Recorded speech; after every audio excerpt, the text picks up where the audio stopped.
First, press the main switch to turn on the unit, adjusting the right light dial to adjust the flame effect.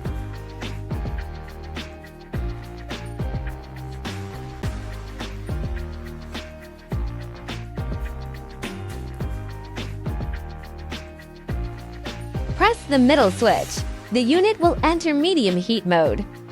Then, if you want to adjust the unit to high heat mode, please press the right switch on the basis of medium heat mode. The left dial would help you adjust the fan speed, which can bring you more wind.